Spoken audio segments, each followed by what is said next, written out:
Bien, amados hermanos, entonces solamente recapitulando la enseñanza mayor,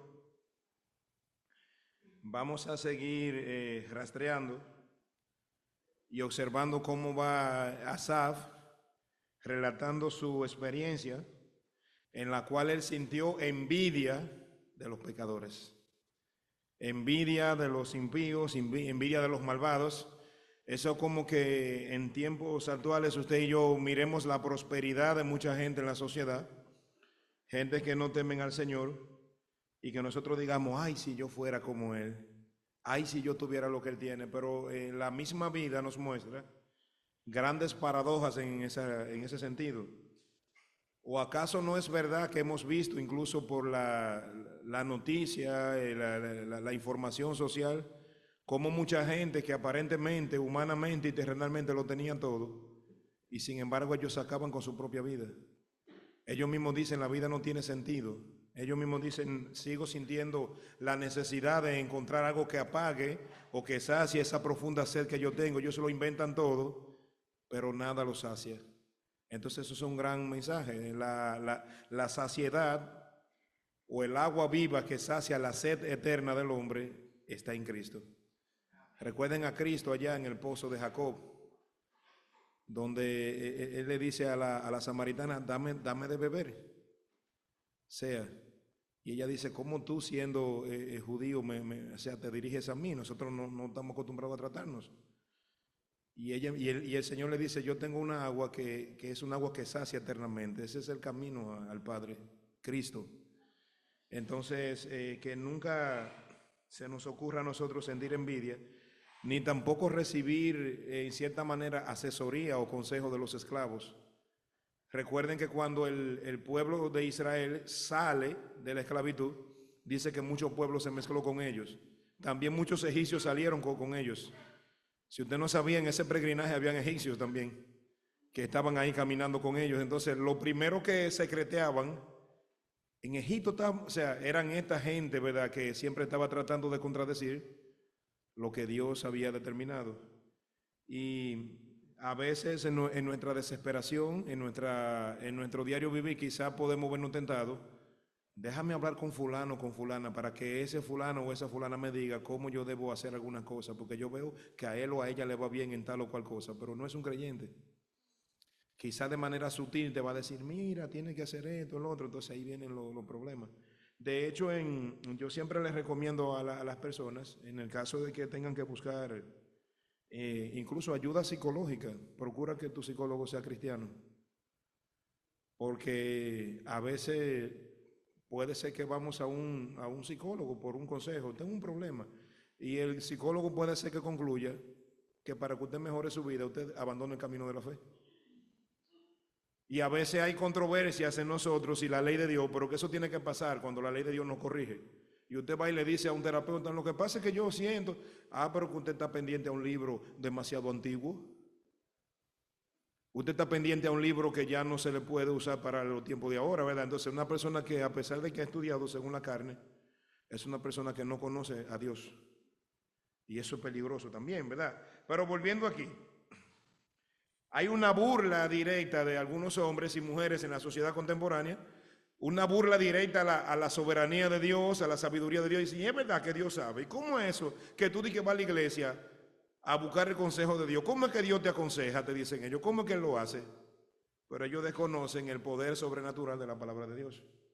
Esa palabra está disponible para nosotros de manera gratuita. Y somos dichosos porque, por ejemplo, tanto aquí como en República Dominicana, nosotros podemos leer la palabra. Hay lugares que persiguen a la gente por eso. Por ejemplo, un lugar como China, algunos lugares de Medio Oriente donde la mayoría es islámica, hay problemas por eso.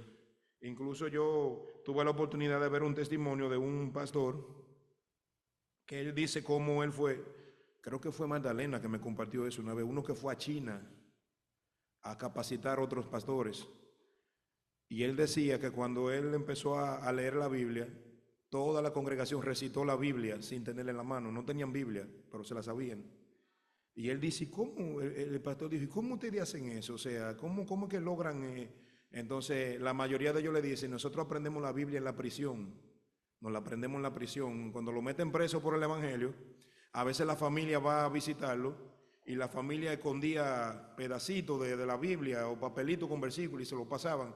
Y ellos decían, esos papelitos cuando llegaban a nosotros teníamos que aprenderlo tan rápido como fuera posible, porque cada vez que hacían una requisa, una revisión, se llevaban todo. Pero de aquí no pueden llevarla. Y qué bonito, ¿verdad? Que nosotros empleamos nuestra mente para eso. Pero ese pastor decía, wow, nosotros estamos en iglesia cómoda, en lugares donde se lee la Biblia sin límite, y a veces dejamos de ir a la iglesia acá, que hay un problema, que estoy cansado, que esto, ¿verdad? Entonces son cosas para uno meditar, que mucha gente como que dice, wow, si yo tuviera la oportunidad de congregarme en lugares donde no se puede. Nosotros que sí podemos, y me uno al grupo que quizás ha sido flojo en algún momento, me uno a ellos, claro que sí, porque pasa esa flojera se vive hoy en día, pero el Señor nos perdone y nos permita seguir avanzando. Se burlan directamente de Dios, y aquí es donde viene Asaf. Aquí es donde viene Asaf. Dice Asaf, he aquí en el 12, versículo 12, Salmo 73, he aquí estos impíos, sin ser turbados del mundo, alcanzaron riqueza. Lo lograron, ¿verdad? Sin que nada los detuviera. Y mira lo que dice Asaf, este pensamiento es clave, hermano. Verdaderamente en vano he limpiado mi corazón y lavado mis manos en inocencia. Lo que Asaf está diciendo aquí, mi amado hermano, mi amada hermana, él está diciendo, me porté bien de balde.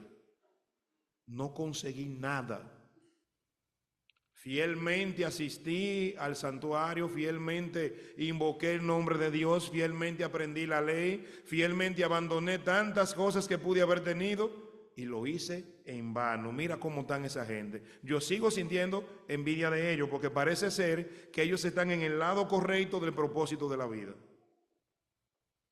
Y él sigue lamentándose. Pues he sido azotado todo el día y castigado todas las mañanas. Si dijere yo hablaré como ellos, he aquí a la generación de tus hijos engañaría. Él está en un dilema. Él está diciendo, mira, me ha ido mal, he cogido mucho, he pasado mucho trabajo. Yo he sido azotado todo el día y castigado toda la mañana. He sentido precariedad, necesidad, cosas que ellos no tienen. Pero hay una enseñanza elemental del sentimiento de Asaf. Y lo que pasa con Asaf en ese sentido, ese es el resultado, hermano, cuando uno permite que los sentimientos de autolástima se apunten en nuestra fe. La autolástima es cuando usted quiere hacerse, cuando yo quiero hacerme el más pobrecito de todos los pobres, el más maltratado de todos los maltratados, como que, ay, que por qué a mí, que mira ahora, que a mí, que mira esto. Ese es el resultado cuando nosotros vemos todas esas cosas cayendo sobre nosotros. Y la sopesamos en relación a la fe y en lugar de decir, Dios sabe lo que está pasando, Dios tiene el control de todo cuanto acontece, nosotros decimos, me parece a mí que Dios no es tal cosa. Y es ahí donde está el problema. Nosotros no podemos sentir autolástima. Que tengamos sufrimiento, sí, eso sí es verdad. Eso es algo que pasa en la vida real. Por ejemplo, hay que aclarar algo para el creyente contemporáneo. Jesucristo no fue a la cruz del Calvario para darme una fortuna. No fue a la cruz del Calvario para que yo viva como un poderoso. No fue a la cruz del Calvario para que yo enseñe un evangelio de prosperidad. Él fue a la cruz del Calvario a redimir el pecado de la humanidad. Y cuando Pablo se dirige a los efesios, Pablo les dice que no vivan como mendigos, que no vivan como gente que está como en profunda necesidad, porque dice, vosotros sois ricos en Cristo Jesús. Sois ricos y tienen la mayor riqueza porque vuestro tesoro está en los cielos. Eso es un pensamiento que tenemos que guardar en lo profundo de nuestro corazón, porque déjenme decir una cosa, que la muerte es un tema que nos alcanza en algún momento de la vida, que la muerte desvela la realidad del hombre. El hombre que se cree grande, cuando la muerte lo sorprende, se da cuenta que era pequeño. O sea que prosperidad o precariedad, la muerte nos va a enseñar a nosotros que hay una igualdad, como dice en el libro de Hebreos, que Dios ha determinado que todos los hombres mueran y después de esto el juicio. Entonces lo que debe preocuparnos a nosotros es lo que está allá de aquel lado, porque allá sí las cosas cambian de panorama. Allá entramos a un estado eterno, entonces por eso debemos preocuparnos verdaderamente en eso. pero está Asaf ahí. Me porté bien de balde, o sea, tanto esfuerzo, siendo el mejor de entre los míos y haciendo lo que yo siempre hacía, entendiendo que yo iba a sacar un beneficio grande de esto, lo hice en vano, pues he sido azotado. Pero el dilema está cuando él dice, si yo dijera eso, ¿verdad?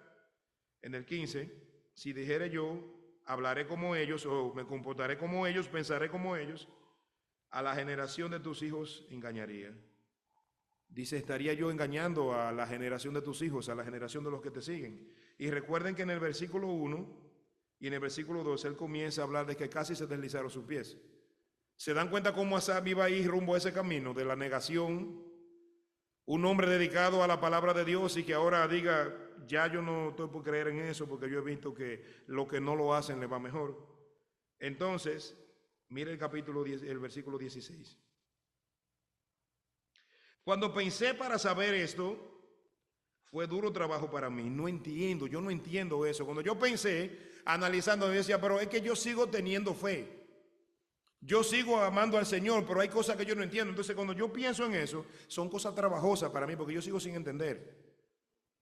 ¿Por qué me quedo sin empleo? ¿Por qué tengo necesidad? ¿Por qué, por qué se me muere un familiar? ¿Por qué sufro tanto? ¿Por qué pasa esto? O sea, ¿por qué? Si se supone que Dios tiene el poder para resolver todo. ¿Por qué Dios a mí no me escucha? Era lo que decía Asaf. Mire, Asaf no está dando cátedra teológica, Asaf no está enseñando conceptos, Asaf está hablando de situaciones que no pueden pasar a ti y a mí. Al creyente le siguen pasando los mismos problemas que le pasa a cualquiera que esté viviendo en este mundo. Los creyentes se enferman de enfermedades terminales. Los creyentes pueden endeudarse. Los creyentes pueden quedar sin empleo. Los creyentes son maltratados. Todo eso no pasa. Pero entonces, el mensaje que nos está diciendo la palabra es que aún dentro de todo ese sufrimiento, el poder de Dios es mucho mayor. Y Dios nunca nos ha dicho, prepárate para que vivas una vida sin tormenta. Dice, no, prepárate que tormentas van a venir. Lo que yo garantizo es que yo voy a estar siempre a tu lado y eso es consolador. Es consolador, incluso cuando nosotros nos ponemos en balanza con lo que no tienen a Dios como esperanza, nos damos cuenta de que el impío, el no creyente, sufre sin propósito. Sufre porque le llegan los sufrimientos y sufre sin consolación, sufre sin nada, pero nosotros no. Nosotros aún dentro de las grandes calamidades sacamos profundas enseñanzas. Incluso usted se va a dar cuenta que el creyente genuino, dentro del dolor, su fe crece mucho más.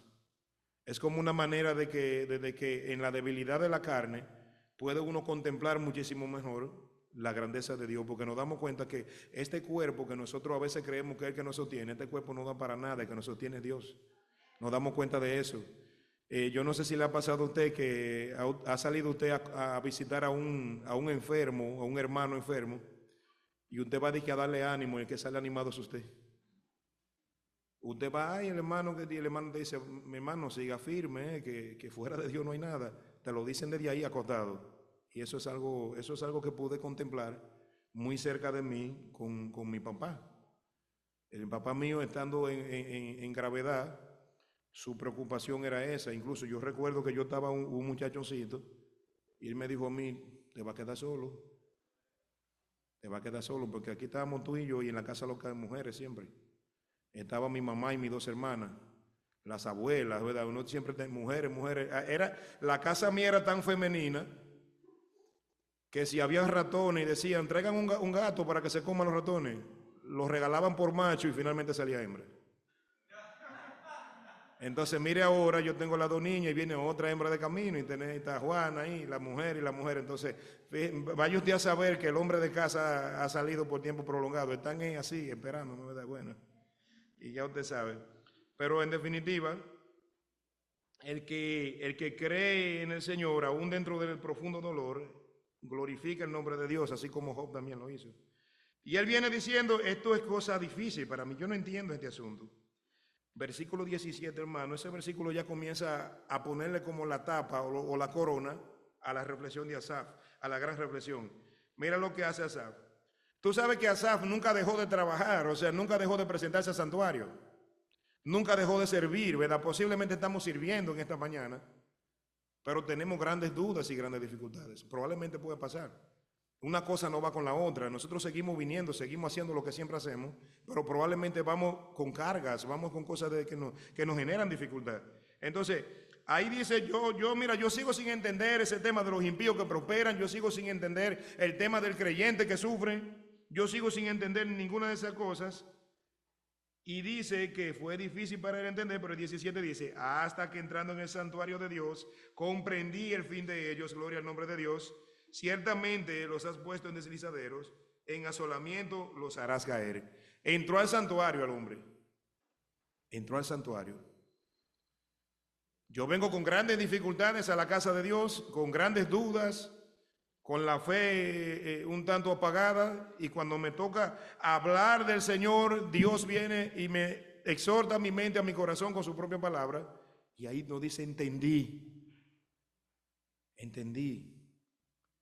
que nunca se nos ocurra, hermanos, predicar el Evangelio a las personas sin nosotros creer en el Evangelio. Quizás por eso el evangelismo no tiene mucho éxito en los tiempos que estamos viviendo. Quizás hace falta que hagamos el Evangelio más nuestro para que podamos nosotros ser más contundentes. Yo leía la historia de un misionero que fue a África y predicó el Evangelio en África, y muchos de una tribu creyeron. Y hubo un hermano de esa tribu que creyó al Señor y siempre se caracterizó por ser muy animoso. Y de hecho fue colocado como un líder, porque ya el misionero se retiraba, dejó una fundación ahí en una comunidad de África. Y cuando a este hermano le preguntaban qué era lo que él sentía cuando él proclamaba el Evangelio, que lo hacía de esa manera tan enérgica y tan feliz, y él dice que yo siento que ya yo no tengo un corazón, sino que Dios me colocó un pajarillo que no para de cantar. Él decía, Dios me puso como una alegría en el corazón, que yo siento como que yo quiero que las demás personas conozcan esa misma alegría para que ellos también vivan felices delante de Dios. Y esa era la idea, ¿verdad? Entonces eso es como que algo que tiene que ver con verdadera convicción. Entonces, entrando en el santuario, comprendí, él entendió cuál es la finalidad, cómo han sido asolados de repente, perecieron, se consumieron de terrores, como sueño del que despierta. Así, Señor, cuando despertares, menospreciará su apariencia. O sea que esa es una vida, hermanos, ilusoria. Los faraones, con toda su gloria y su esplendor en el antiguo Egipto, le hacían una tumba del tamaño de este templo, casimente. Cuando morían le hacían una tumba como esto, ¿verdad? Y le metían allá toda su pertenencia. Su silla favorita, iba a la silla favorita. Las cosas, hasta provisiones le llevaban. Miren, con ese tema de los egipcios, los científicos se dieron cuenta que la miel de abeja no se daña, porque le enterraban unos tarrones de miel y había miel que tenía miles de años ahí almacenada y estaba buena todavía. Dicen, un superalimento, eso no se daña. Así se dieron cuenta, porque a los faraones le ponían su mielcita de abeja, no sé si para endulzar el café, si se lo bebían en ese tiempo, y ahí veía uno todo eso, pero ellos no podían usar eso. De aquel lado no se come, de aquel lado no se disfruta, de aquel lado no se hace eso. Y los que leen la historia de los taínos, los indios taínos, que fueron los primeros pobladores de la isla de Santo Domingo, los taínos también hacían algo similar. Los caciques eran enterrados con su pertenencia favorita también. Incluso algunos llegaron a decir, yo quiero que me entierren con mi mujer favorita también. Allá le tiraban la mujer para allá abajo también. Viva. Entonces, la prosperidad, que no nos llenen los ojos eso, que eso es ilusorio, eso pasa. Eso pasa. Yo presencié 2 personas discutiendo en una ocasión, cuando yo trabajaba en una institución financiera, y ellos discutían un tema de dinero, y uno le dijo al otro, mire, dinero no es nada, agarra una faja de dinero y tírasela a un perro a ver si se la come. Eso no es nada, decía él. El perro lo que busca es comida, ¿verdad? Nosotros los seres humanos es que hemos creado un sistema económico que nos perjudica a veces. ¿Por qué? Porque ya entramos, no pensamos en la equidad, sino pensamos en la soberbia, en la individualidad, en lo que yo quiero, y eso no trae problema. Pero mira, dice ahí, eso como un sueño, eso como el que se durmió y creyó que tenía de todo y despertó y no tiene nada. Así viven ellos. Pero sin embargo, en contraposición con lo que Dios ofrece, las riquezas de Dios permanecen para siempre. Y estamos siendo invitados a un destino de gloria. De hecho, hay un libro que se llama así, Destino de Gloria, que lo escribió Cochrane. Sí, James Cochrane, que habla de la transformación de la vida del creyente. Un destino de gloria. Eso fue lo que nos guardaron de aquel lado. Bueno, hay un hermano que me compartió algo, un hermano de allá de Gaspar Hernández, me compartió y yo le comenté eso a José, me parece, que había una persona aquí en Estados Unidos que estaba vendiendo solar en el cielo. Sí. Él decía, el Señor me reveló que todavía hay tiempo para comprar. El metro estaba de que a 150, 170 dólares. Así que compren y la gente dando dinero para que él le guarde una parcela allá en el cielo. Eso no me sorprende. A mí lo que me sorprende es que encuentra gente que le cree. Sí. O sea, señores, miren, que no nos sorprenda una diablura como esa cuando alguien la diga, porque eso es astucia, maligna y engañosa. Lo que nos debe sorprender es que hay un grupo de gente que lo cree. Eso es lo que sorprende, que mucha gente lo crea. Porque el que mete el cuento está buscando lo suyo. Pero el que cae está perdido totalmente. Entonces, es así. Pero en definitiva, él sigue pensando. Comprendí. Han sido asolados como un sueño. Y dice él, se llenó de amargura mi alma y en mi corazón sentía punzadas. Tan torpe era yo que no entendía, era como una bestia delante de ti, con todo, yo siempre estuve contigo, me tomaste de la mano derecha. Miren, la punzada y el dolor de corazón de Asaf ahora es diferente. Ya él no está preocupado por los impíos, ya no quiere ser como ellos. La punzada fue una profunda pena de darse cuenta que le había faltado a Dios. Y a veces a nosotros nos pasa, quizá como padres, que para que entendamos la indignación, por ejemplo, los padres siempre dan todo y más por sus muchachos. Los padres dan de todo, los padres hacen de todo. Y a veces los muchachos les salen malagradecidos. Y hay como esa incomodidad de nosotros, ¿verdad? Pero cuando el hijo recapacita, cuando el hijo es sabio, el hijo viene como el hijo pródigo y va a donde el padre le dice, he pecado, me siento mal. Por ejemplo, yo recuerdo que una vez me llamaron de la escuela una vez. Sí, yo quiero que usted pase por aquí, que hay una situación con la niña. Yo me preocupo de una vez y bueno, voy y cojo para allá. Había una situacioncita de un grupo de niñas, se metieron en un chismecito con otra niña más y la mía estaba ahí, figurando en eso. Entonces yo escuché y le dije que sí, que le agradecí que me llamaran y que yo iba a tomar eso en cuenta. Allá cuando llegamos a casa, que yo me siento con ellos, yo le digo, explícame qué pasó. No, que mi amiguita fulanita, que otra niña, que sé yo cuánto, que la otra niña le dijo esto, que ella le dijo lo otro. Entonces, ella le dijo una cosa a la otra niña y yo me reí, ella dijo. Yo me reí porque como que se burló directamente. Entonces yo le dije a ella, tú te estás burlando. Tú te estás burlando de esa niña y eso no es correcto. Tú no puedes, o sea, por más amiga que tú seas de una gente, tú no puedes consentir en las cosas mal hechas que ellos hacen. Y ella estaba llorando y me dice, me siento como una traidora, me dijo. Sí. Sí, porque ella entendió, ¿verdad? Que es algo que no enseñamos eso. Nosotros no podemos burlar entre nosotros de modo de chercha, pero nada que hiere.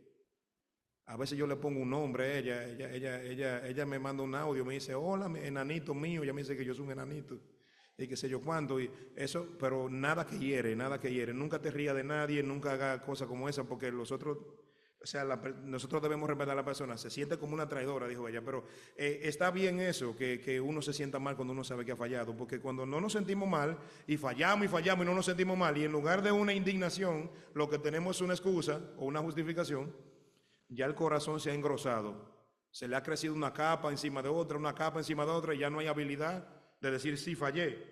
Pero eso pasa con Asaf. Asaf, con toda la duda del mundo, con toda la falta de fe del mundo, se para en el santuario a servir Y ahí es donde Dios le dice, un momento, espérate, tú me estás sirviendo ahora, tú estás hablando de mí, pero no eres tú el mismo que está diciendo como que yo te fallo, que yo no te bendigo, que yo hago esto. Entonces dice, ay Señor, perdóname, perdóname, porque verdaderamente te he fallado en gran manera. Entonces míralo acá.